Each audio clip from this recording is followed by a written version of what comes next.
শুনানিতে ডাক কাকলি ঘোষ দস্তিদারের পরিবারকে এবং শুনানিতে কাকলি ঘোষ দস্তিদারের পরিবারের সদস্যরা লোকসভায় তৃণমূলের চিফ হুইপ কাকলি ঘোষ দস্তিদার এবং ডাকা হয়েছে কাকলির মা 90 বছর বয়সী ইরা মিত্রকে, দুই ছেলে বিশ্বনাথ এবং বৈদ্যনাথ দস্তিদারকে এবং পাশাপাশি ডাকা হয়েছে কাকলির ছোট বোন পিয়ালি মিত্রগুপ্তকেও পান শুনানিতে। এবং ইতিমধ্যেই পাশাপাশি ডাকা হয়েছে খণ্ডঘোষের বিধায়ক নবীন চন্দ্র দাসের পরিবারকেও। একদিকে কাকলি ঘোষ দস্তিদারের পরিবারকে ডাকা হয়েছে, পাশাপাশি খণ্ডঘোষের বিধায়কের পরিবারকেও ডাকা হয়েছে। কি বলছেন কাকলি ঘোষ দস্তিদার আমরা শুনবো। কেন নাম নেই? আমার তো প্রশ্ন একটাই, আর কিছু নেই। ওরা যদি কিছু কাগজপত্র আসে চায় সেগুলো দিতে হবে।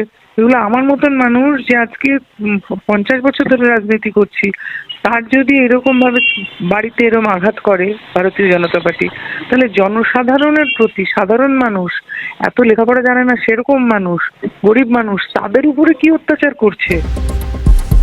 সাংসদের পরিবারকে ডাকা হয়েছে এবং এই শুনানি পর্বে এই গোটা বিষয় নিয়ে আমরা কথা বলেছিলাম বিজেপি নেতা রাহুল সিনহার সঙ্গে। তার কি প্রতিক্রিয়া শুনবো।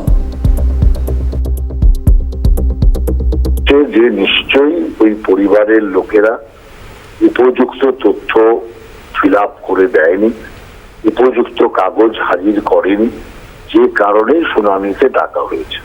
যাদের শুনানিতে ডেকেছে কেন ডাকতে যাবে? আরো তো অনেক লোক আছে, আরো তো অনেক সাংসদ আছে, তাদের তো ডাকে। অর্থাৎ অপর্যাপ্ত কাগজের কারণে শুনানিতে ডাক এসছে।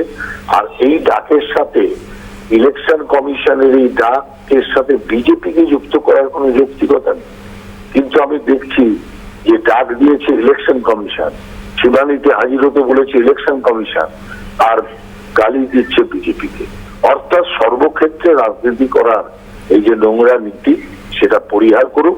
যখন ডাক দিয়েছে উপযুক্ত কাগজপত্র সেখানে প্রমাণ হিসাবে পেশ করে অবশ্যই তারা তাদের যে ডাক মুক্তি সেটা হতে পারে।